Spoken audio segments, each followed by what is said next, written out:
Hello and welcome again to Let's Talk Science with Pastor Dan. I know that at this point we're at the middle of June, so the whole midterm things is starting to heat up.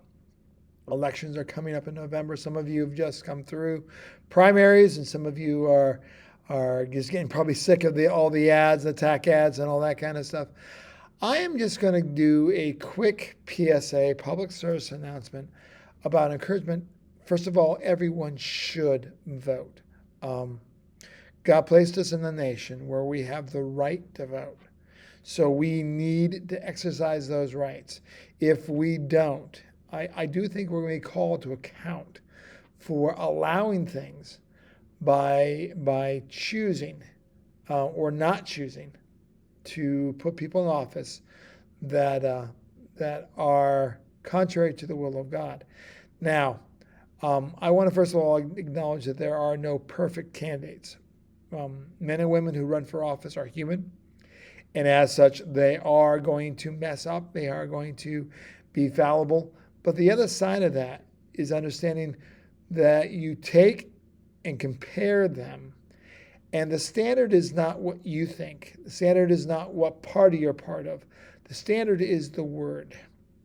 Um, uh, there are certain issues that I really, really, really will not budge on. Abortion, you probably should know, would be one of those. Um, and I'm sorry, God, I heard a candidate, we won't name him, from Texas, who says that Jesus is pro-abortion because he doesn't talk about it. He also didn't talk about bestiality, but I'm pretty sure he would be against that too.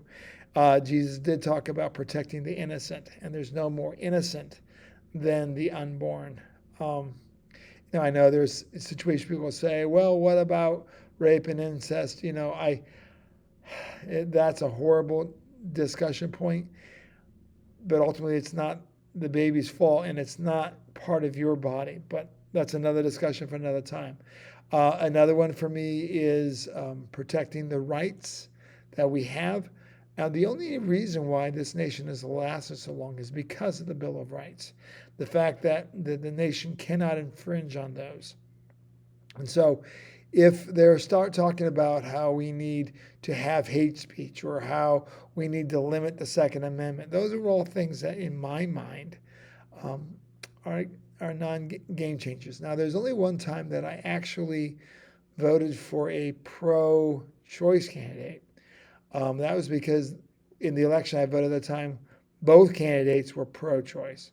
But the one that I voted for, the state I live in, Pennsylvania, had a very very strong pro-life set of laws in, and the person that was running on the one side promised not to change them, and the other one said that they're going to go full bore try to make it as accessible as possible.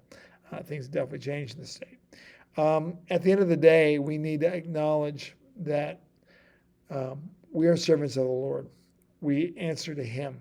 So we need to vote the way the Word tells us to. And we don't identify the things that we want. God has once spoken to me and said, you take care of what matters to me, and I'll take care of what matters to you. So I'm not too concerned about the financial because God takes care of me. But when I vote the way that He desires me to, He always has taken care of me. All right, that's it for today. Hopefully not too bad. Hopefully not too impressive. Take care. God bless.